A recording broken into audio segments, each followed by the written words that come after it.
Now, breaking news from NBC4.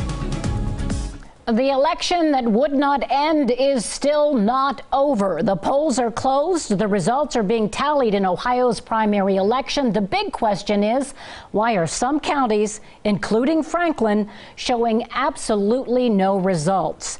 Good evening, everyone. Thank you for joining us tonight at 11. I'm Colleen Marshall. Tonight, NBC4 has an answer to that.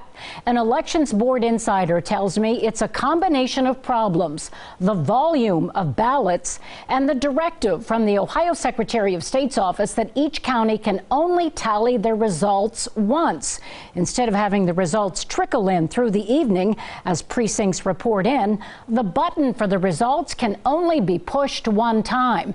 To give you an idea of what that means, here in Franklin County, as of 10:30, I was told there were 30,000 envelopes that still had to be opened, each one with a ballot that still has to be scanned into the system. Additionally, all of the write-ins will have to be counted too.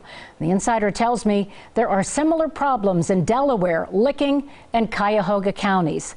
Joining us now is Secretary of State Frank LaRose. And possibly, Mr. Secretary, you can tell us why the decision to only have the ballots tallied one time. Well, as we've been telling people, just like life looks different, the election night reporting looks different. We don't have precinct results because it's an all vote by mail election. So there's one tally being done per county. That's the only practical way to do this. And as much as speed matters, and we've grown accustomed to getting results early on election night, accuracy is more important than that. You know, we say every vote matters, and we mean that, and every vote will be counted, even if it takes a while to do so. The vast majority of counties have reported. Obviously, some of our larger counties are continuing to report. There's a good news story here. We saw higher than expected participation, and that's good that Ohioans chose to participate, even overcoming the adversity that they needed to overcome to participate in this first ever all vote by mail election in Ohio.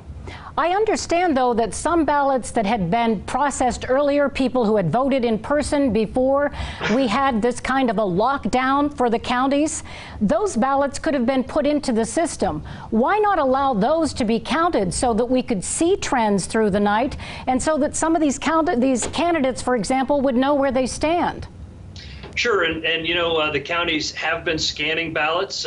They can scan ballots ahead of time. What we can't do is run a tabulation on a precinct by precinct basis because there aren't precincts to report. And so really the only accurate and correct way to do this is to run one tabulation for the county. Again, this is the first time Ohio's ever run an all vote by mail election. This is something that we knew was going to happen, that election night results were going to be delayed in some counties. We've seen high numbers of participation. Again, that's a good thing. And again, accuracy matters more than speed here.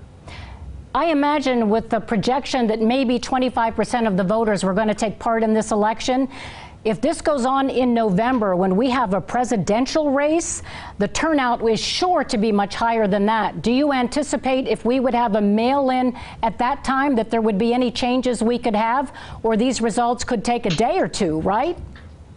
You know, Colleen, we certainly want to see things return to some sense of normalcy. We want to see Ohioans have the choices that we've had for many decades in Ohio of vote by mail, vote in person earlier, or vote at your precinct polling location or a similar voting location type of arrangement.